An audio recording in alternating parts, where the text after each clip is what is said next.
దండవత్ ప్రణామం అండి. అందరికీ దండవత్ ప్రణామాలు. ఈరోజు మనం కార్యక్రమాన్ని ప్రారంభించే ముందు జగన్నాథ స్వామి ఆశీస్సులు తీసుకుందాం. జై జగన్నాథ్ బలదేవ్ సుభద్ర మయ్యాకి, జై సుదర్శన్ భగవాన్‌కి, జై వామనదేవ్‌కి, జై గౌరనితాయ్‌కి, జై పంచతత్వాకి, జై శ్రీల ప్రభుపాద్‌కి, జై జై పతాక స్వామి గురు మహారాజ్‌కి జై. ప్రార్థనలు. ఓం అజ్ఞానతిమిరంధస్య జ్ఞానాంజనశలాకయా చక్షురున్మిలితం येन తస్మై శ్రీ గురవే నమః. నమో విష్ణుపాదాయ కృష్ణప్రేష్ఠాయ భూతలే శ్రీమతే భక్తివేదాంత స్వామిన్నితి నామినే. నమస్తే సారస్వతే దేవే గౌరవాణి ప్రచారిణే నిర్విశేష శూన్యవాది పాశ్చాత్య దేశతారిణే. जय श्री कृष्ण चैतन्य प्रभु नित्यानंद श्री अद्वैत गदाधरा श्रीवासादि गौर भक्त वृंदा.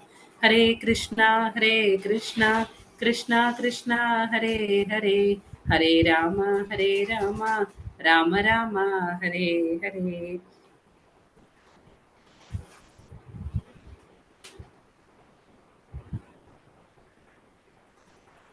ఈరోజు మన 3వ అధ్యాయం కర్మయోగం నుండి 29, 30 శ్లోకాలు చూద్దామండి. హరే కృష్ణ మాతాజీ. హరే కృష్ణ మాతాజీ. 29వ శ్లోకం.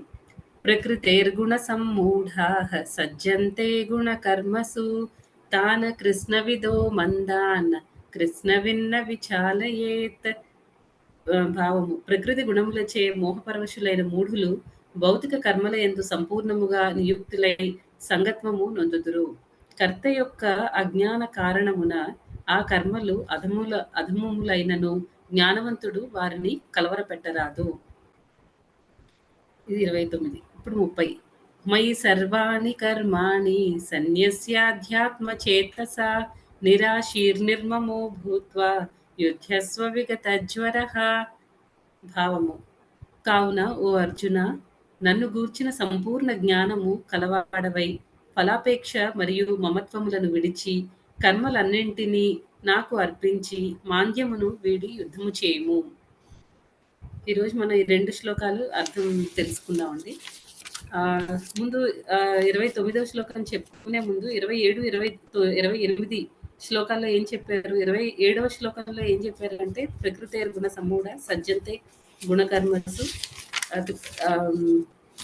సజ్జంతే గుణకర్మసు. నెక్స్ట్ తాను కృష్ణ విదో మందాన్ కృష్ణ విని విచారం తాను కృష్ణ విదో మందాన్ కృష్ణ విన్న విచాలయేత.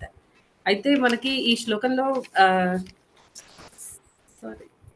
సారీ మాతాజీ, మేబీ నేను రాంగ్ కోట్ చేసి ఉంటాను. హరే కృష్ణ. 27వ శ్లోకం ప్రకృతే క్రియమాణాని గుణై కర్మాని సర్వశః అహంకార విమూఢాత్మ కర్తాహం ఇది మన్యతే అది చెప్పారు. ఈ శ్లోకంలో ఏమంటున్నారంటే ఎవరైతే 27వ శ్లోకంలో అజ్ఞానం గురించి చెప్పారనమాట. ఎవరికైతే భగవంతుడి మీద నమ్మకం లేకుండా వాళ్ళు సంస్కార ఇంద్రియ భోగం ఎక్కువ చేస్తూ ఉంటారు, అలాంటి వాళ్ళ గురించి 27వ శ్లోకంలో చెప్పారు. అహంకార విమూఢాత్మ కర్తాహం ఇది మన్యతే. నేనే కర్తని, చేసే ప్రతి యాక్టివిటీ కూడా ప్రతి కర్మ నేనే చేస్తున్నాను, నేనే యజమానిని అన్నదాంతో ఉంటారు. వాళ్ళకి ఏంటంటే భగవంతుడితో వాళ్ళకి ఎలాంటి రిలేషన్షిప్ ఉంది, తర్వాత ఆత్మజ్ఞానం ఉండదు, ఈ దేహమే అన్నీ అనుకుంటారు. తర్వాత వాళ్ళు ఎందుకు అలాగా బిహేవ్ చేస్తారు అంటే భగవంతుడితో ఉన్న రిలేషన్‌ని, సంబంధాన్ని, మనం భగవంతుడు ప్రభువు, మనం సేవకులము అనే విషయాన్ని మర్చిపోయి అన్నీ నేను ఇండిపెండెంట్‌గా చేయగలను, భగవంతుడి మీద ఆధారం లేకుండా నేను చేయగలను అని అనుకుంటారు. వాళ్ళు ఎందుకు అలా అనుకుంటారు అంటే అహంకారంతో వాళ్ళు కంప్లీట్‌గా వాళ్ళ జ్ఞానం అనేది కప్పబడి ఉంటుందన్నమాట. దానివల్ల వాళ్ళకి భగవంతుడు అన్నిటికి సుపీరియర్ అథారిటీ అనే విషయం వాళ్ళు ఆలోచించరు. అలా 27వ శ్లోకంలో ఏంటంటే నిజానికి ఈ కర్మలన్నీ జరిగేవి ప్రకృతి త్రిగుణాల వల్ల. కానీ ఎవరైతే అహంకారంతో ఉంటారో వాళ్ళు నేనే కర్తని అని అనుకుంటారనమాట. వాళ్ళ గురించి, ఆ కేటగిరీ వాళ్ళ గురించి 27వ శ్లోకంలో చెప్పారు.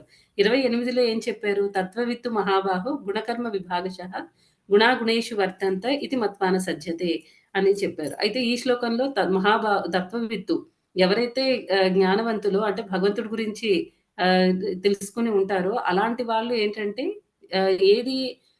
ఏది భక్తియుత సేవ అలాంటి వాళ్ళకి చాలా క్లియర్‌గా తెలుస్తుందనమాట. ఏది భక్తియుత సేవ గుణాగుణేషు వర్తంతే. వాళ్ళెప్పుడూ ఆహ్, ఈ సెన్స్ గ్రాటిఫికేషన్‌లో ఆహ్, స అంటే ఈ ఇంద్రియ భోగానికి సంబంధించిన క క్రియలు అంటే కర్మలు ఎలా ఉంటాయి? తర్వాత ఈ మ భగవంతుడికి సంబంధించిన కర్మ ఎలా ఉంటుంది? అనేది వాళ్ళకి క్లియర్‌గా డిఫరెన్షియేట్ చేయగలుగుతారు. ఏది ఏది అనేసి. తర్వాత వాళ్ళకి కంప్లీట్ నాలెడ్జ్ ఉంటుందనమాట. అంటే భగవంతుడు శాంక్షన్ చేయకపోతే ఏది జరగదు. నేను చేసే ప్రతి కర్మ నేను చేయట్లేదు. భగవంతుడు ఈ ప్రకృతి త్రిగుణాల వల్ల జరుగుతున్నాయి. తర్వాత ఈ త్రిగుణాలనేవి ఎప్పుడూ భగవంతుడి కంట్రోల్‌లో ఉంటాయి. భగవంతుడే కంట్రోల్ చేస్తూ ఉంటాడు ఈ భౌతిక ప్రకృతిని.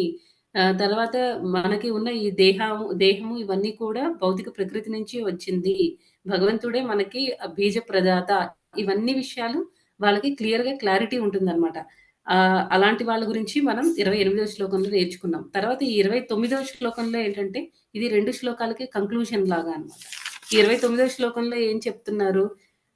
ఎవరైతే మూఢులుంటారో వాళ్ళు వాళ్ళెప్పుడూ కన్‌ఫ్యూజ్డ్‌గా ఉంటారనమాట. వాళ్ళకి ఆహ్, ఆహ్, ఈ త్రిగుణాల వల్ల వాళ్ళు కన్‌ఫ్యూజ్ అయ్యి వాళ్ళెలా ఉంటారంటే ఎప్పుడు నేనే కర్మలు చేస్తున్నాను. ఎప్పుడు ఈ భౌతికపరమైన కర్మల్లో బాగా నిమగ్నం అయిపోయి ఉంటారనమాట.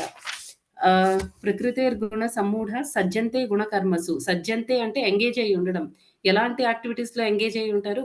గుణకర్మసు. అంటే మెటీరియల్ యాక్టివిటీస్‌లో, భౌతిక కర్మల్లో వాళ్ళు కంప్లీట్‌గా ఎంగేజ్ అయ్యి ఉంటారు. ఈ త్రిగుణాల వల్ల వాళ్ళు కంప్లీట్‌గా మోహానికి గురవుతారు. గురయ్యి వాళ్ళు మొత్తం ఓన్లీ మెటీరియల్ యాక్టివిటీస్ మాత్రమే, భౌతిక పరమైన కర్మలు మాత్రమే చేస్తారు అని చెప్తున్నారు. నెక్స్ట్ ఇక్కడ 2 పదాలు వాడారు. అకృష్ణ విత్, కృష్ణ విత్ అని. అకృష్ణ విత్ అంటే ఎవరు? ఎవరికైతే ఈ సెల్ఫ్ రియలైజేషన్ ఉండదో, సెల్ఫ్ రియలైజేషన్ అంటే ఆత్మకి, తర్వాత దేహానికి గల సంబంధము, తర్వాత 2 మనం మనం దేహం కాదు, మనం ఆత్మ స్వరూపులం అనే విషయం ఎవరికైతే తెలీదో వాళ్ళని అకృష్ణవిత్ అంటారు. వాళ్ళకి నాలెడ్జ్ లేదనమాట. వాళ్ళకి జ్ఞానం అనేది ఉండదు. అలాంటి వాళ్ళని అకృష్ణవిత్ అంటారు. వాళ్ళకి వాళ్ళకి ఏంటంటే ఇక్కడ ప్రభుపాదుల వారు అంటే సారీ కృష్ణ ఇక్కడ మందాన్ అనే వర్డ్ యూజ్ చేశారు. ఎవరికైతే జ్ఞానం ఉండదో ఆహ్, ఆత్మపరమైన జ్ఞానం ఎవరికైతే ఉండదో అలాంటి వాళ్ళని మందాన్ అన్నారు. మందాన్ అంటే లేజీ అని. లేజీ పీపుల్ అంటే వాళ్ళు బద్ధకస్తులనమాట. ఎవరు బద్ధకస్తులు? ఎవరికైతే ఇప్పుడు చదివే కేపబిలిటీ ఉండి వాళ్ళు సపోజ్ పిల్లలెవరైనా చదివే కేపబిలిటీ ఉండి వాళ్ళు చదవడం లేదనుకోండి. అలాంటి వాళ్ళకేంటి ఇలా పని చేసే శక్తి వాళ్ళకుంది. కానీ పని చేయడం లేదు. అలాంటి వాళ్ళని బద్ధకస్తులంటారు కదా! అలాగే ఏంటంటే వీళ్ళకి భగవంతుడి వైపుకి వెళ్లి భగవంతుడి గురించి తెలుసుకోవడానికి భగవద్భక్తుల సాంగత్యం తీసుకునే అవకాశం ఉండి కూడా వీళ్ళు తీసుకోవడం లేదనమాట. ఆ రకంగా ఇక్కడ మందాన్ అనే వర్డ్‌ని యూజ్ చేశారు. ఆహ్, తర్వాత ఆహ్, తర్వాత అలాంటి వాళ్ళు ఎలా ఉంటారంటే ఎప్పుడు వాళ్ళు ఆహ్, మెట్ ఆహ్, గ భౌతికపరమైన కర్మల్లోనే నిమగ్నమై ఉంటారు. తర్వాత కృష్ణవిత్ అనే వర్డ్‌ని యూజ్ చేశారు. కృష్ణవిత్ అంటే ఎవరికైతే కంప్లీట్ నాలెడ్జ్ ఉంటుందో, ఏంటా నాలెడ్జ్? నిజమైన జ్ఞానం ఏంటి? భగవంతుడికి మనకి గల సంబంధం ఏంటి? మనం దేహం కాదు, మన ఆత్మస్వరూపులం అనే విషయం ఎవరికైతే తెలుస్తుందో, అంటే సెల్ఫ్ రియలైజేషన్ అనేది అది యాక్చువల్ నాలెడ్జ్. తర్వాత మనం ఇక్కడ మాస్టర్ కాదు, భగవంతుడు మాస్టర్. అంటే భగవంతుడు యజమాని, మనం ఆయనకి సేవకులము అనే విషయం తెలియడం కంప్లీట్ నాలెడ్జ్ అన్నమాట. ఈ కృష్ణవిత్ అంటే అలాంటి నాలెడ్జ్ ఉన్నవాళ్ళు, అలాంటి జ్ఞానం ఉన్నవాళ్ళు. వాళ్ళనేమంటున్నారు? విచాలయేత్ అని భగవంతుడు చెప్తున్నారు. ఎవరైతే జ్ఞానం లేని వాళ్ళుంటారో, లేకుండా వాళ్ళు భగవంతుడి గురించి ఎలాంటి జ్ఞానం కలిగి ఉండరో, ప్లస్ ఎప్పుడు చూసినా భౌతికపరమైన కర్మలు చేస్తూ, నేనే అన్నింటికి యజమానిని అనుకుని కలత చెంది ఉంటారో, అలాంటి వాళ్ళని డిస్టర్బ్ చేయొద్దు అని చెప్తున్నారనమాట. జ్ఞానవంతులు ఎప్పుడు అజ్ఞానుల్ని డిస్టర్బ్ చేయకూడదు. చేయడం వల్ల ఏమవుతుంది? ప్రభుపాదుల వారు దాన్ని డీటెయిల్డ్‌గా భాష్యంలో చెప్పారనమాట. ఒకవేళ ఫస్ట్ ఆఫ్ ఆల్ ఇద్దరి క్యారెక్టరిస్టిక్స్ చెప్పారు. ఆహ్, ఈ ఎవరైతే అజ్ఞానులో వాళ్ళెలా ఉంటారు అంటే ప్రతీది కూడా వాళ్ళ దేహంతో సంబంధం పెట్టుకుంటారు. ఎందుకు వాళ్ళని డిస్టర్బ్ చేయకూడదు అంటే ఎవరైతే అజ్ఞానులుంటారో వాళ్ళు ఎప్పుడు ప్రతి కర్మని కూడా వాళ్ళ ద ప్రతి అంటే ఒక మనుషులతో వాళ్ళకున్న సంబంధాన్ని కూడా దేహపరమైన సంబంధంగా భావించుకుంటారు. లేకపోతే వాళ్ళు ఏ ప్లేస్‌లో అయితే పుట్టి ఉంటారో అంటే వాళ్ళ జన్మస్థలాన్ని కూడా అదే పుణ్యస్థలంగా భావించుకుంటారు. తర్వాత వాళ్ళకున్న భౌతిక రిలేషన్సే అన్ని భౌతికపరమైన సంబంధాలే అన్నీ. అవే గ్రేట్. ఎప్పుడైనా సరే నా బంధువులు నన్ను చూస్తారు. అంటే కంప్లీట్ అజ్ఞానం అన్నమాట. ప్రతి రిలేషన్‌ని కూడా వాళ్ళు భౌతికంగా చూసుకుంటారు. తర్వాత వాళ్ళకి అర్థం కాదన్నమాట. ఈ దేహం అనేది మనకి భౌతిక ప్రకృతి. ప్రకృతి ఇచ్చిన ఆహ్, వరము, ఒక గిఫ్ట్ అనే విషయం వాళ్ళకి అర్థం కాదు. వాళ్ళకి భగవంతుడికి సంబంధించిన ఎలాంటి జ్ఞానము ఉండదు. నేనే గ్రేట్. నేను ఇండిపెండెంట్. నేను భగవంతుడి మీద ఏ రకంగానూ డిపెండ్ అయ్యి లేను అని ఆలోచిస్తారు. తర్వాత ఇంకా ఏంటంటే వీళ్ళకి సాంఘిక పరమైన కర్మలు, సమాజ సేవ చేయడము, లేకపోతే దేశానికి సేవ చేసుకోవడము, ఇలాంటివన్నీ వేరే వాళ్ళకి హెల్ప్ చేయడం, ఇలాంటి మంచి గుణాలు కూడా ఉంటాయన్నమాట. కానీ ఇవన్నీ నేనే చేస్తున్నాను. భగవంతుడికి దీనికి ఎలాంటి సంబంధం లేదు. అసలు అవసరమైతే భగవంతుడే లేరు అని కూడా ఆలోచించే అవకాశం ఉంటుందనమాట. ఇలాంటి యాక్టివిటీస్‌లో వాళ్ళెప్పుడూ కూడా బిజీగా ఉంటారు. వాళ్ళకి ఈ ఆధ్యాత్మిక జ్ఞానం అంటే ఎందుకు చేయాలి ఇవన్నీను? ఇవన్నీ అక్కర్లేదు. మ మనం మంచివాళ్ళం, బాగా సమాజ సేవ చేస్తున్నాం, లేకపోతే దేశం కోసం నేనింత చేస్తున్నాను, నా జీవితాన్ని దేశం కోసం నేను అంకితం చేశాను. ఈ రకంగా ఉంటాయన్నమాట వాళ్ళకి. అందుకే ఇలాంటి యాక్టివిటీస్‌లో అంటే ఎప్పుడు ఈ దేహానికి సంబంధించిన ఇప్పుడు ఒక దేశం అనేది మన దేహానికి సంబంధించిందే. వేరే వాళ్ళకి మనం హెల్ప్ చేస్తున్నామంటే అది బాడీలీ రిలేషన్‌షిప్‌తో మనం చేస్తున్నాము. అంటే మన ఫ్రెండ్స్‌కి హెల్ప్ చేస్తాం, లేకపోతే మా ఫ్యామిలీ మెంబర్స్‌కి, లేకపోతే వేరే వాళ్ళకి హెల్ప్ చేసినా అవన్నీ భౌతికపరమైన సహాయాలే అవుతాయన్నమాట. ఇలాంటి వాళ్ళకేంటంటే ఈ ఆధ్యాత్మిక దాని పట్ల, ఆధ్యాత్మిక వ్యవహారాల పట్ల వాళ్ళకి ఎలాంటి ఇంట్రెస్ట్ కూడా ఉండదు. అందుకే ఎవరైతే ఈ స్పిరిచ్యువల్‌గా ఎన్‌లైటెన్ అయ్యి ఉన్నారో, అంటే ఎవరైతే ఈ కృష్ణ భక్తి భావనలో ఉన్నారో, అలాంటి వాళ్ళు వీళ్ళని అంటే వీళ్ళ దగ్గరికెళ్లి ఏదైనా చెప్పడానికి ట్రై చేసినా అంటే శ్లోకంలో శ్రీకృష్ణ పరమాత్మ ఈ రకంగా చెప్తున్నారనమాట. ఎవరైతే స్పిరిచ్యువల్‌గా బాగా ఎన్‌లైటెన్ అయ్యి ఉంటారో, అంటే ఆధ్యాత్మికంగా ఉంటారో, అలాంటి వాళ్ళేంటంటే ఈ భౌతికపరమైన వాళ్ళని టచ్ చేయకుండా ఉంటే మంచిది. వాళ్ళని డిస్టర్బ్ చేయకుండా ఉంటే మంచిది అని చెప్తున్నారు. ఒకవేళ చేసినా వాళ్ళు తీసుకోరనమాట ఆధ్యాత్మిక పరమైన వాటిని. అది చెప్తున్నారు. అందుకే జనరల్‌గా వీళ్ళు ఎలా అంటే సమాజ సేవలని, తర్వాత మంచి యాక్టివిటీసే, కాకపోతే అవన్నీ పుణ్యాన్ని తీసుకొనొస్తాయి అవన్నీ వాళ్ళకి. పుణ్యాన్ని తెచ్చిపెడతాయి. అంతేగాని వాళ్ళకి స్పిరిచ్యువల్‌గా, ఆధ్యాత్మికంగా అసలు మెయిన్ ఆ 4 ప్రాబ్లమ్స్‌ని, అంటే జన్మ, మృత్యు, జర, వ్యాధి, ఆ ప్రాబ్లమ్స్‌ని సాల్వ్ చేసుకునేటట్టు వాళ్ళు వాళ్ళ జీవితాన్ని గడపరు. అది ప్రాబ్లమ్ ఇక్కడ. ఎంత చేసినా వాళ్ళు భౌతికంగానే ఉంటారు కాబట్టి అలాంటి వాళ్ళని డిస్టర్బ్ చేయొద్దని కృష్ణుడు చెప్తున్నా, ఈ ఇక్కడ నిజమైన డివోటీస్ అనేవాళ్ళు ఎలా ఉంటారంటే, భగవద్భక్తులు ఎలా ఉంటారంటే, ఎలా అయినా సరే అయ్యో! వీళ్ళందరూ చాలా ఇక్కడే ఉండి మంచివాళ్ళే. కొంతమంది మంచివాళ్ళు కూడా ఉన్నారు. భౌతికపరమైన కర్మలు చేస్తున్నారు. వాళ్ళు సమాజానికి ఎన్నో సేవలు చేయొచ్చు. కాకపోతే ఏంటంటే మెయిన్ వాళ్ళని వాళ్ళు ఉద్ధరించుకోవడం లేదు. సమాజానికి మనం భౌతికంగా ఎంత సేవ చేసినా వేస్ట్ అన్నమాట. ఎందుకంటే ఇదంతా ఏదో ఒక రోజు అన్నీ ఆహ్, రియల్ ప్రాబ్లమ్స్ మనం సాల్వ్ చేసుకోకుండా ఈ నార్మల్ ప్రాబ్లమ్స్‌ని మనం ఎంత సాల్వ్ చేసుకోవాలనుకున్నా మనం ఇండిపెండెంట్ కాదు. ఏదైనా సాల్వ్ చేయాలి అంటే ప్రాబ్లమ్‌ని కృష్ణయే సాల్వ్ చేయాలి. మరి వీటి మీద వీళ్ళు కాన్సంట్రేట్ చేసి ఎందుకు ఇలా టైమ్ వేస్ట్ చేసుకుంటున్నారు అని భక్తులనేవాళ్ళు భగవంతుడు వద్దు అని చెప్పినా వాళ్ళెంతో దయ అన్నమాట. అసలు మామూలుగా కృష్ణుడికే చాలా దయ. అలాంటి భగవద్భక్తులు ఇంకా దయ అన్నమాట. వాళ్ళేం చేస్తారు, వాళ్ళ ఓన్ లైఫ్‌ని వాళ్ళు రిస్క్‌లో పెట్టి కూడా వాళ్ళు వేరే వాళ్ళకి, అంటే ఎవరైతే ఈ భౌతికంగా బాగా భౌతికపరమైన విషయాల పట్ల ఎవరైతే బాగా మునిగి ఉన్నారో, అలాంటి వాళ్ళని దాని నుంచి బయటికి లాగి భగవంతుడి పాదాల దగ్గరికి తీసుకొని వెళ్ళాలి అనే ఆలోచనతో ఉంటారనమాట. ఎందుకంటే వాళ్ళకి తెలుసు ఇదే మెయిన్ గోల్. భగవంతుడు ఇక్కడికెందుకొచ్చారంటే మన ధర్మాన్ని స్థాపించడానికని, తర్వాత భక్తుల్ని ప్రొటెక్ట్ చేయడానికి, వీటన్నిటి కోసం భగవంతుడు వచ్చారు. ఎప్పుడు భగవంతుడు ఎదురు చూస్తూ ఉంటారనమాట. వీళ్ళెప్పుడు నా వైపు చూస్తారు, వీళ్ళెప్పుడు నా ధామానికొస్తారు, ఎందుకిక్కడ ఇంత కష్టాలు పడుతున్నారు, ఇలా చూస్తూ ఉంటారు. ఇవన్నీ భగవద్భక్తులకు అర్థమవుతాయి. అంతే కాకుండా ఏంటంటే మనుషులకి మన ఈ మానవ జీవితానికి మెయిన్ అల్టిమేట్ గోల్ ఏంటి అంటే భగవంతుడికి సేవ చేయడం అనే విషయం కూడా ఈ భగవద్భక్తులకి తెలుస్తుంది. కాబట్టి వాళ్ళేం చేస్తారంటే వాళ్ళ లైఫ్‌ని వాళ్ళు రిస్క్‌లో పెట్టుకొని ప్రీచింగ్ చేస్తారు. సపోజ్ ఇప్పుడు మన నిత్యానంద ప్రభువుని చూస్తే నిత్యానంద ప్రభు జగాయిని, మదాయిని మార్చడానికి వాళ్ళు ఆయన్ని కుండతో కొట్టేస్తారు. వాళ్ళు తాగిన కుండతో ఆయన్ని తల మీద కొడతారు. ఆయనకి రక్తం కారిపోతూ ఉంటది. చైతన్య మహాప్రభుకి కోపమొస్తుంది. శిక్షించడానికి రెడీ అవుతారు. కానీ నిత్యానంద ప్రభు ఆపి మనం దేనికొచ్చాము అనే విషయాన్ని మళ్ళీ ఆయనకి చెప్పి మొత్తానికి ఆయన్ని కూల్ చేస్తారనమాట. మామూలుగా ఆహ్, ఆహ్, వద్దు ప్రభు అని చెప్పేసి చెప్తారు.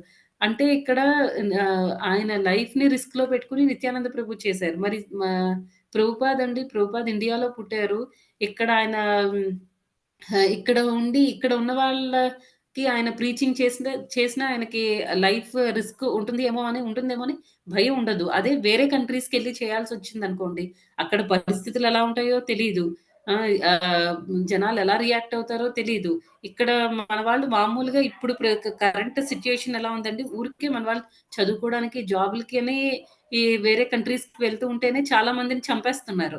అలాంటిది ప్రభుపాద్ కూడా ఏం ఏం జరుగుతుందో తెలీదు. అసలు డబ్బులు లేకుండా, ఏమీ లేకుండా ప్రభుపాదేమో వాళ్ళందరిని ఆ హిప్పీస్‌ని వాళ్ళందరిని చూసి ఆయన చాలా బాధపడి నిజమైన దయని చూపిచ్చారనమాట.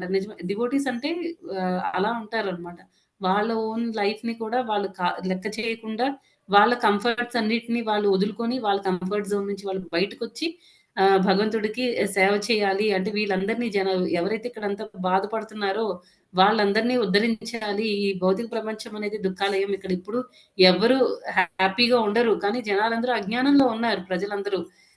అందరం ఇక్కడే హ్యాపీగా ఉంది. ఇక్కడే మన ఈ డిజిగ్నేషన్స్ అన్నిటిని చూసుకొని ఇక్కడ మెటీరియల్ వరల్డ్‌లో ఉన్న నేను ఈ కంపెనీకి సీఈఓని, లేకపోతే నేను ఈ కంపెనీకి మేనేజర్‌ని, లేకపోతే నాకిన్ని ఆస్తులున్నాయి, నా పిల్లలు ఎంత హ్యాపీగా ఉన్నారు, నాకింత గోల్డ్ ఉంది, ఇన్ని ప్రాపర్టీస్ ఉన్నాయి.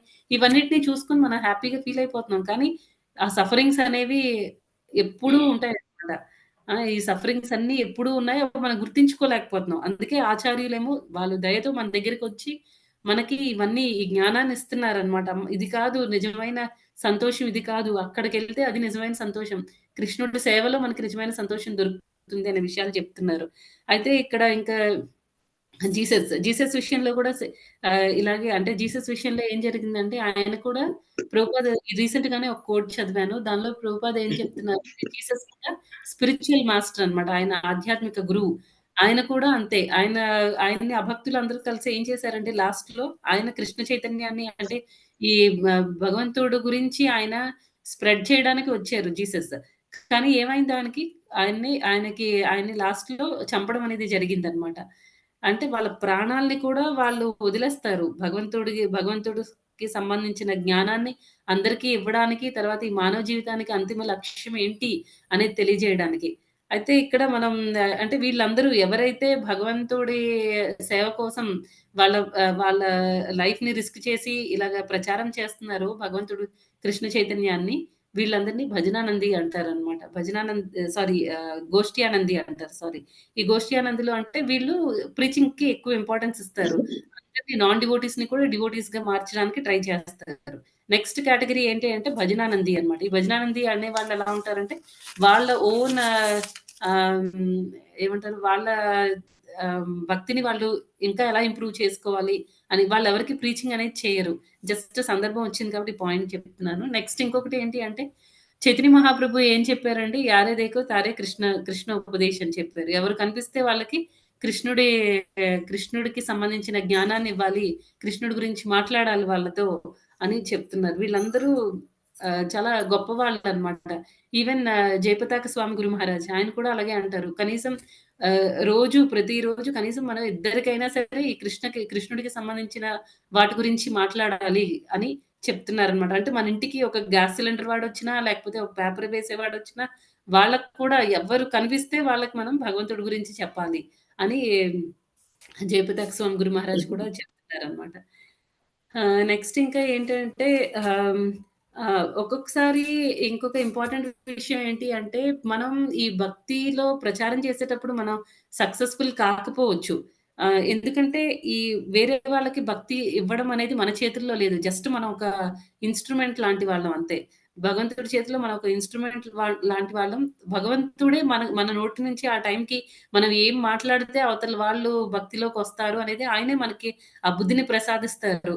ఆయన ప్లస్ మన గురువు అన్నమాట. మనం ఎవరైతే గురువు అని మనం గురువుని ఆశ్రయిస్తామో, ఆ గురువు మనకి ఆ టైంకి ఆ మాటలొచ్చేటట్టు చేసి, అవతల వాళ్ళని మారుస్తారనమాట. ఒకవేళ మనకి ఏదో ఒక కారణం వల్ల అంటే ఎదుటి వాళ్ళకి సుకృతి లేకపోవచ్చు, లేకపోతే వాళ్ళు ఏదైనా కారణం వల్ల మనం ఆహ్, ప్రచారం సరిగ్గా చేయలేకపోయినా ఏమంటున్నారంటే ఆచార్యులు ఏం చెప్తున్నారంటే నష్టమేం లేదు. మనం జస్ట్ మనం చేయాల్సిందల్లా ఒకటే. మనకి ఆ స్ట్రాంగ్ డిజైర్ ఉండాలి. మనం ఎలా అయినా సరే ప్రచారం చేయాలి అని మన 100% మన ఎఫర్ట్ పెట్టాలి. ఫెయిల్ అయిపోయినా పర్వాలేదు. దానివల్ల వచ్చిన నష్టం ఏం లేదు అని చెప్తున్నారు. ఇదంతా 29వ శ్లోకం అండి. ఇప్పుడు 30వ శ్లోకం చూద్దాం. 30 శ్లోకంలో ఏమంటున్నారంటే, మయి సర్వాణి కర్మాణి సన్యస్యాధ్యాత్మ చేతస. మయి సర్వాణి కర్మాణి, సర్వాణి కర్మాణి అన్ని కర్మల్ని కూడా నాకు సమర్పించు, నాకు సమర్పించు అని కృష్ణుడు చెప్తున్నారు. ఎలాగా సన్యస్యాధ్యాత్మ సన్యస్య అని చెప్తున్నారు. అంటే మనం అక్కడ సన్యసించడం అంటే ఏంటి అంటే వదిలేయడం అని కదా! అంటే దేన్ని వదిలేయాలి? ఫలాపేక్షని వాటన్నిటిని వదిలేసి జస్ట్ నీ కర్మలన్నిటిని కూడా నాకు సమర్పించు అని చెప్తున్నారు. నెక్స్ట్ ఇక్కడ 3 వర్డ్స్ ఇంపార్టెంట్ అన్నమాట. అధ్యాత్మ చేతస, నెక్స్ట్ నిరాశీర్, నిర్మమ. ఈ 3 వర్డ్స్ ఈ శ్లోకంలో ఇంపార్టెంట్. అయితే మనం ఆహ్, ఎలాగా కర్మల్ని వదిలేయని ముందు చెప్తున్నారు. మయి సర్వాణి కర్మాణి సన్యస్య అని చెప్తున్నారు. కర్మల్ని వదిలేయాలి అని చెప్తున్నారు. ఆ కర్మల్ని మనం ఎలా వదలాలంట? అధ్యాత్మ చేతస అధ్యాత్మ. అధ్యాత్మ అంటే కంప్లీట్ నాలెడ్జ్‌లో ఉండి. ఏంటండి కంప్లీట్ నాలెడ్జ్ అంటే ఇక్కడ భగవంతుడే అన్నిటికి మూలము. ఆయన మనకి ఇన్‌స్పైర్ చేస్తేనే మనం ఏదైనా కర్మలు చేయగలుగుతాము. భగవంతుడి మీద డిపెండ్ అవ్వకుండా మనం ఏ కర్మ చేయలేము అనేది కంప్లీట్ నాలెడ్జ్. తర్వాత భగవంతుడికి మన నిత్య దాసులము అనేది తెలుసుకొనుండాలి. తర్వాత మనం ఈ దేహం కాదు, మన ఆత్మ స్వరూపులం. మనం ఒక భగవంతుడి దగ్గర ఉన్నాము. భగవంతుడి నుంచి మనం ఇక్కడికి సెపరేట్‌గా ఎంజాయ్ చేయాలనుకుని మనం ఇక్కడికొచ్చాము. ఇది ఒక సఫరింగ్ ప్లేస్ అన్నమాట. ఇది దుఃఖాలయం. ఇది ఇప్పుడు దుఃఖాలతో నిండి ఉంది. ఇవన్నీ తెలుసుకోవడం అనేది నిజమైన జ్ఞానం అన్నమాట. ఈ జ్ఞానంతో ఆహ్, తర్వాత చేతస అంటే చైతన్యము. మనకి కంప్లీట్ చైతన్యంతో ఉండాలి. ఎలాంటి చైతన్యము? ఆధ్యాత్మిక చైతన్యంతో ఉండాలి. భౌతికపరమైన చైతన్యంతో ఉంటే అప్పుడు జ్ఞానులకి, అజ్ఞానులకి ఏం తేడా ఉండదు. అలా కాదనమాట. కంప్లీట్‌గా భగవంతుడి యొక్క చైతన్యంలో ఉండాలి. తర్వాత నిరాశీర్ అని చెప్తున్నారు. నిరాశీర్ అంటే ఏంటి? ఫలాపేక్ష లేకుండా ఉండడం అన్నమాట. ఆహ్, తర్వాత నిర్మమ. నిర్మమ అంటే ఏం చెప్తున్నారు? ఫలాపేక్ష లేకపోవడం అంటే దీనికి ఎగ్జాంపుల్ మనం చాలా సార్లు విన్నాం. బ్యాంక్‌లో క్యాషియర్. వాళ్ళేం చేస్తారంటే జస్ట్ మనం ఇచ్చిన మన అకౌంట్‌లో డబ్బులు పడినా, మన అకౌంట్‌లోంచి డబ్బులు తీసుకున్నా వాళ్ళేం ఫీల్ అవ్వరు. జస్ట్ ఇంత కావాలి అని మనం ఆ ఫార్మ్‌లో ఫిల్ చేసి ఇచ్చేస్తే వాళ్ళు మనకు కావాల్సిన డబ్బులు ఇచ్చేస్తారు. మనం డిపాజిట్ చేయాలనుకుంటే ఆ డబ్బుల్ని మన అకౌంట్‌లో డిపాజిట్ చేసేస్తారు. వాళ్ళు ఏం ఫీల్ అయిపోరనమాట. అయ్యో! వీళ్ళ అకౌంట్‌లో డబ్బులు ఎక్కువయ్యాయి, తక్కువయ్యాయి అని వాళ్ళు పట్టించుకోరు. ఈవెన్ పోస్ట్ మ్యాన్ డ్యూటీ కూడా అంతే. పోస్ట్ మ్యాన్ ఏం చేస్తాడంటే, ఆ లెటర్‌లో ఏముంది చెడు వార్తుందా? లేకపోతే మంచి వార్తుందా? అనేది ఆ పోస్ట్ మ్యాన్‌కి అనవసరం. కదా! జస్ట్ మనం ఇచ్చిన ఎవరి నుంచో లెటర్ వస్తుంది. ఆ లెటర్ తీసుకొనొచ్చి ఎవరికివ్వాలో వాళ్ళకిచ్చేస్తారు. అంతే. అంటే ఇక్కడ మనం భగవంతుడికి కూడా చేసే సేవలు భగవంతుడి చేతిలో మనం ఒక ఒక ఏమంటారు? ఒక పనిముట్టు లాంటి వాళ్ళం. ఇన్‌స్ట్రుమెంట్ లాంటి వాళ్ళం అన్నమాట. జస్ట్ మనకి భగవంతుడు ఇక్కడ మనం ఏదో కార్యక్రమం చేయడానికి వచ్చాము. మనం జస్ట్ భగవంతుడి మీద ఆధారపడ్డము. ఆ కర్మ కంప్లీట్ చేయడం. భగవంతుడికి ఆ రిజల్ట్ నీ కోసమే. అంటే భగవంతుడు సాటిస్ఫై అయ్యారా లేదా? ఆయన తృప్తి పొందారా లేదా? అంతవరకే మనం ఆలోచించాలి అంతే. అందుకని మనం చేసిన కర్మలో రిజల్ట్ మంచి దీనివల్ల వాళ్ళు డివోటీ అవుతారా లేదా? అయ్యో! వీళ్ళు డివోటీ అవ్వలేదు, వాళ్ళు డివోటీ అవ్వలేదు అది కాదు. ప్రచారం మన 100% చేయాలన్నమాట ప్రచారం చేసేటప్పుడు. భగవంతుడికి సంబంధించిన ఏ కర్మ చేసినా. నెక్స్ట్ ఇంకా ఏమంటున్నారు? నిర్మమ. నిర్మమ అంటే మనకి మనం ఓనర్‌షిప్ తీసుకోకూడదు. అంటే ఆహ్, నా నే ఈ ఫైనల్ రిజల్ట్ అంటే ఇదంతా నేనే చేశాను అని మనం ఎప్పుడూ అనుకోకూడదు. మెయిన్ ఓనర్ ఎవరండి? అన్నిటికి ఓనర్ ఎవరు? భగవంతుడు. ఈ మనకి దేహం ఇచ్చింది ఇదంతా భౌతిక ప్రకృతి. ఆ భౌతిక ప్రకృతి మళ్ళీ భగవంతుడి కంట్రోల్‌లో ఉంది.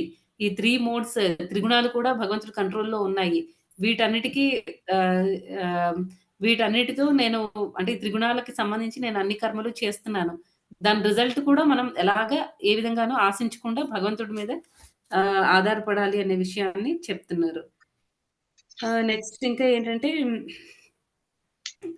కొన్ని సార్లు హ్మ్.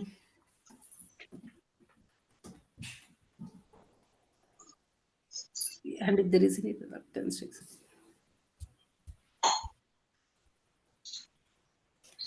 ఒక్కొక్కసారి మనం ఏంటంటే రిలక్టెంట్‌గా ఉంటాం అన్నమాట బాడీలీ రిలేషన్‌షిప్‌తో. అంటే దేహానికి సంబంధించిన రిలేషన్‌షిప్స్‌తో మనం అంటే కొన్ని అయ్యో! వీళ్ళు నా వాళ్ళు నేను వీళ్ళకి మంచి చేయాలి. అంటే ఇక్కడ ఏంటంటే దేహానికి సంబంధించిన రిలేషన్ అంటే వీళ్ళు మాకు రిలేటివ్స్ నేను బాగా హెల్ప్ చేస్తాను. వీళ్ళెవరో బయట వాళ్ళు వీళ్ళకి నేను చెయ్యను అలా కాదు. అంటే ఆధ్యాత్మిక పరమైన జ్ఞానం ఇచ్చేటప్పుడు అలాంటి రిలక్టెన్స్ ఏవైనా మనకుంటే, అలాంటి కన్సిడరేషన్స్ ఏవైనా మనకుంటే, వాటిని కూడా మనం రిమూవ్ చేసేయాలనమాట. ఎలాంటి స్వార్థము లేకుండా కంప్లీట్‌గా భగవంతుడి సాటిస్ఫాక్షన్ కోసం చేయాలి. తర్వాత ఇంకా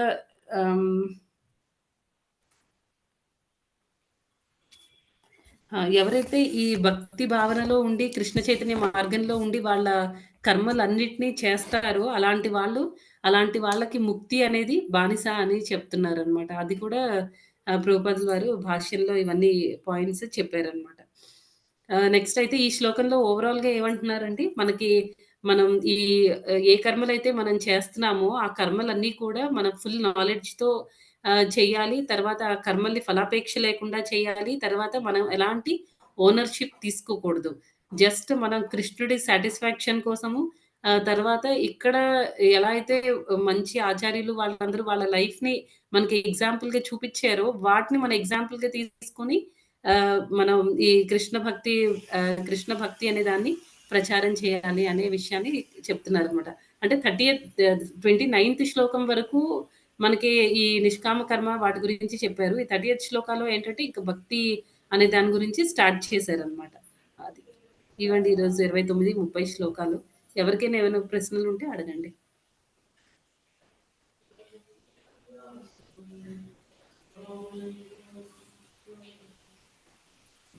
హరే కృష్ణ మాతాజీ దండోత్తరం మాతాజీ. హరే కృష్ణ మాతాజీ దండోత్తరం. చాలా అద్భుతంగా ఉంది మాతాజీ. కృత్స్న అకృత్స్న అనే పదానికి అర్థం తెలియదు మాతాజీ, మీరు చెప్పాక తెలుసుకున్నాము. అకృత్స్న అంటే దేహాత్మ భావనలో ఉండేవాళ్ళని కదా మాతాజీ. అవును మాతాజీ. శరీర భావన. శరీర భావంలో ఉండేవాళ్ళు ఎప్పుడు వాళ్ళు ఇంద్రియ భోగం కోసం చూస్తారనమాట. కృష్ణ అంటేనేమో ఆత్మ భావనలో ఉండేవాళ్ళు. ఆత్మ భావంలో ఉండేవాళ్ళు. అంటే భగవంతుడి గురించి వాళ్ళకి కంప్లీట్‌గా నాలెడ్జ్ ఉంటుంది మాతాజీ. ఎస్ మాతాజీ. ఇంకా ఇంద్రియాలన్నీ కూడా చక్కగా గోస్వాములుగా కొంచెం అలా ఆ! ఉండగలుగుతారు. అవును. అవును మాతాజీ. అంతే అంత పొజిషన్ లో కాకపోయినా కొంచెం అంతా తెలిసి ఉంటది వాళ్ళకి. ఇది శరీరము, ఇది ఆత్మ అన్ని శాశ్వతమైన అన్ని కూడా తెలిసి ఉంటది వాళ్ళకి, కొంచెం కృష్ణ అనే వాళ్ళకి. అంతే కదా మాతాజీ. అవును. అవును మాతాజీ. Thank you Mataji. హరే చాలా బాగుంది మాతాజీ. హరే కృష్ణ మాతాజీ. హరే కృష్ణ ప్రభుజీ. హరే కృష్ణ.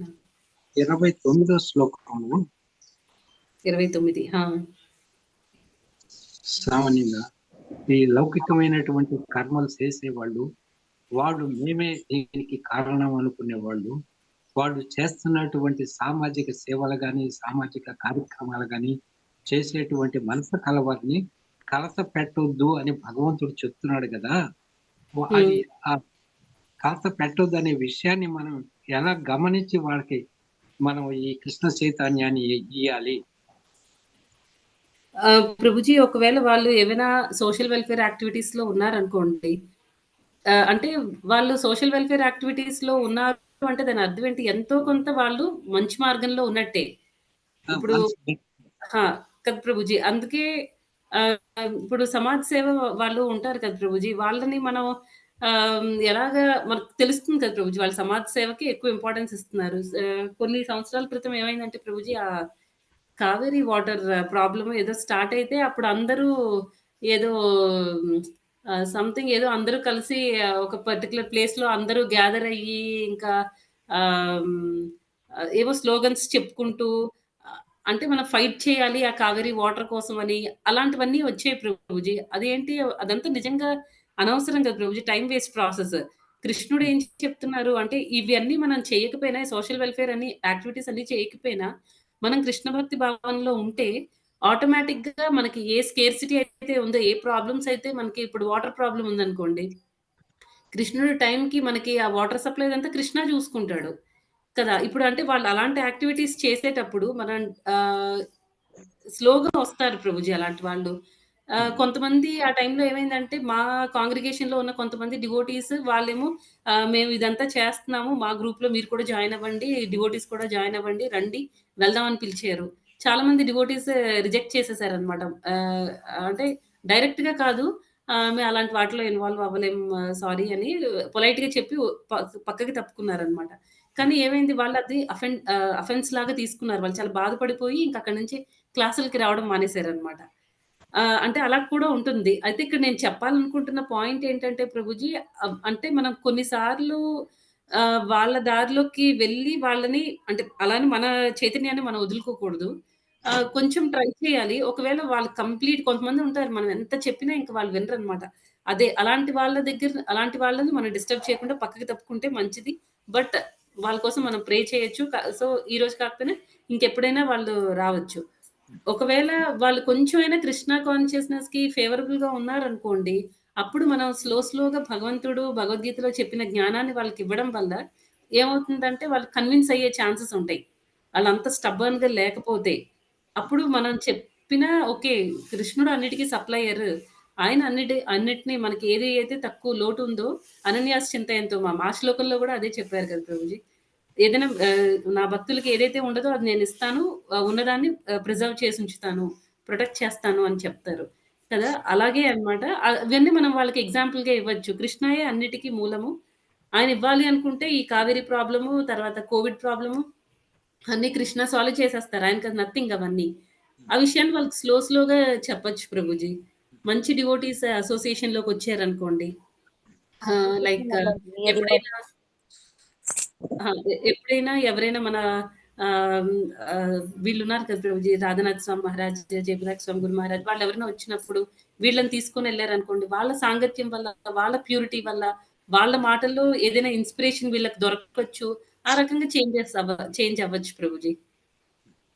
కరెక్ట్ మాతాజీ. మాతాజీ అలానే హరే ప్రయత్నం చేయకుండా ఉండలేదా మాతాజీ ఏ పనైనా? సారీ మాతాజీ.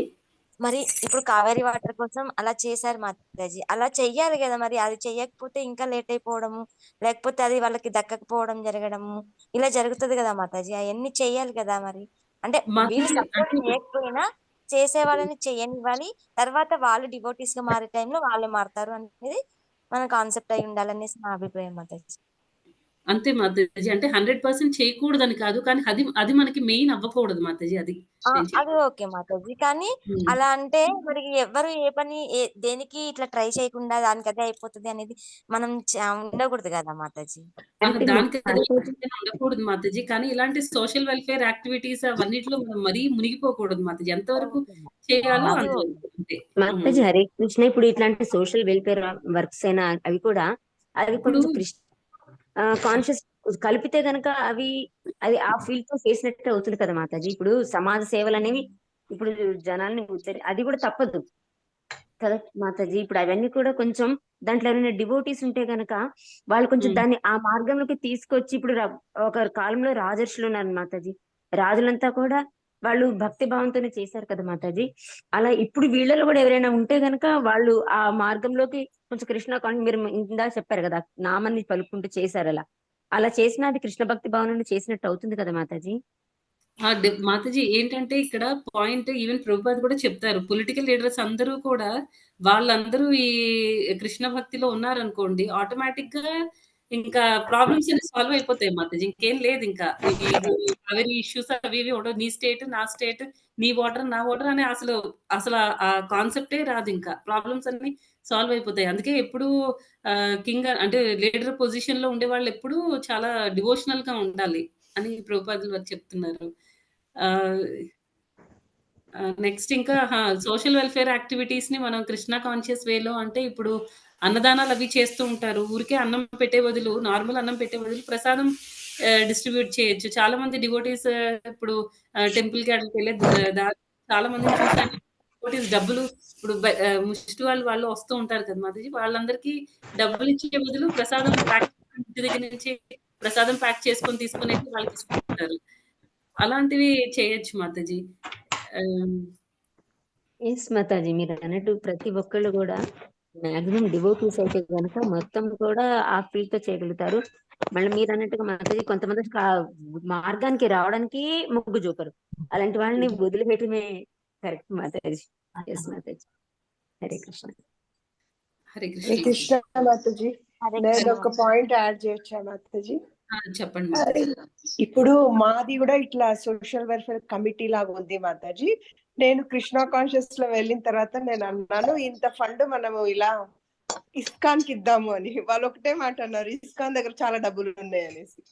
అంటే I'm just telling you that the way how మనము ఇట్స్ అగైన్ వ్యక్తిగతం అయిపోతుంది మాతాజీ. మనము కాన్షియస్ లో ఉన్నా కానీ కొంతమంది మనని ఏదైనా అయితే నేనేం చేశాను, మీరు ఏం డబ్బులు ఉన్నాయో మీరు కట్టండి, కట్టిన తర్వాత నేను కృష్ణ పూజ చేస్తా అక్కడ అని చెప్పేశాను. అంటే మనం ఉంటే మనము దాన్ని ఏ విధంగానైనా కాన్షియస్ లో మార్చొచ్చు, కానీ చాలా టైం పడుతుంది. అది ఏ పని అయినా గానీ చేయాలంటే వాళ్ళు అలా అనేసారు.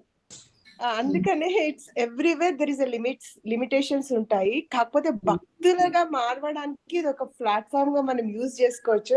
అప్పుడు ఇమీడియట్లీగా మీరు అన్నట్టు ప్రతి ఒక్కరిలో ఇలాంటి మంచి భావన ఉంటే అసలు ప్రాబ్లమ్సే సాల్వ్ కావు, పేదరికమే ఉండదు. ఎందుకంటే డబ్బు దాచిపెట్టుకునే ఉంటాడు. అది పంచితే అసలు చాలా మటుకు ప్రాబ్లమ్స్ ఉండవు. హాస్పిటల్స్ లో కానివ్వండి, అన్ని మినిస్టర్స్ వే ఉంటాయి. వాళ్ళే ఫ్రీ స్కీమ్ వచ్చినా వాళ్ళు చేయనియరు. సో అందుకనే ప్రతి ఒక్కరిలో భక్తి భావన ఉంటే రామరాజ్యం స్థాపన అవుతున్నట్టు. అలాంటి ఇంకా మనకి తప్పులే జరగవు, కానీ చాలా టైం పడుతుంది. ఏమంటారు మాతాజీ? డెఫినెట్ గా మాతాజీ చాలా టైం పడుతుంది. కానీ అదే ఎవరికి టైం వచ్చినప్పుడు వాళ్ళు భక్తిలో కొన్నిసార్లు మనం అనుకుంటాం వీళ్ళు రారేమో ఇంక వదిలేద్దామని. కానీ భగవంతుడు ఏమో వాళ్ళకి ఏదో స్ట్రైక్ అవుతుంది మాతాజీ. ఏదైనా క్లాస్ వినొచ్చు, లేకపోతే ఏదైనా సిట్యుయేషన్ ఫేస్ చేయొచ్చు. మొత్తానికి వస్తారు. వాళ్ళ టైం వాళ్ళకి ఇవ్వాలి మాతాజీ. మనం పట్టుకుని అలాగా ఎవరికైనా సరే మనం పట్టుకుని కూర్చుంటే కష్టం. మాతాజీ ఇది 100% మాతాజీ. ఎందుకంటే మనం కూడా ఇప్పుడు సాధన చేస్తా ఉన్నాము.